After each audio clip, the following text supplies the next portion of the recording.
పక్కన చేతులు ఎత్తేసాడు. మీరు ఎలాగూ మీ లైఫ్ లో డైలాగ్ అనలేరని.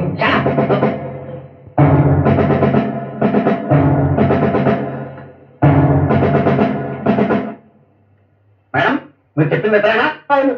ఏమయ్యా చూడటానికి హాలీవుడ్ జెంటిల్మెన్ లా ఉన్నాం, ఇలాంటి పనులు చేయడానికి సిగ్గులేదు. ఇవ్వాలన్నారా? నన్ను అండర్ వచ్చిన తర్వాత ముందు మీ అండర్వేర్ కనపడుతూ సర్దుకోండి. ఇప్పుడు ఇవ్వాలన్నారా? ఇన్స్పెక్టర్ గారు మీరు అరెస్ట్ చేస్తుంది ఇక్కడ కాదు. ముందు ఈ తమ్ముడు పిలవండి. తమ్ముళ్ళ దేనికి? కామన్ సెన్స్ లేకుండా అర్ధరాత్రి 1 గంటకి ఇంటికి వచ్చి న్యూసెన్స్ చేసినందుకు. అదిగో వాళ్ళు వచ్చేసారు. రైట్ రండి రా బాబు. సరే మీరు 1 గంటకి అమ్మాయికి వదులుకెళ్ళారా? అలా బుద్ధి చెప్పండి ప్లీజ్. నేను ఎన్నింటికి వెళ్ళమన్నాను?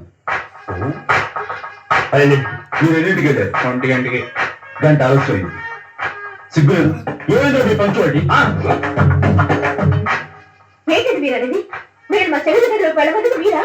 నేనేనండి ఒక్కొక్కడికి చిలకి చెప్పినట్టు సరిగ్గా 12 గంటకి వెళ్ళండి అని చెప్పి ఎక్కడ నిద్రపోతాడో అని స్పెషల్ డే తాగించి తాడిచి దీవించి పంపితే ఇదంటికి వెళ్ళారట. అలా చెప్పుకోవడానికి సిగ్గులేదు. ఏదో మాట్లాడది దమ్ముంటే అర్థాలు మా ఇంటి అంటే ఛాలెంజ్ చేసిన నీ చెడులకి సిగ్గు ఎక్కువ నాకెందుకు ఉండాలి? నా తమ్ముడు కాబట్టి నీ ఇంటికి వచ్చి ఏమి చేయకుండా తిరిగి వెనక్కి వచ్చేసారు. అదే ఛాలెంజ్ నువ్వు నాతో చేసాడు. చెవులు ఏం చెప్పేస్తా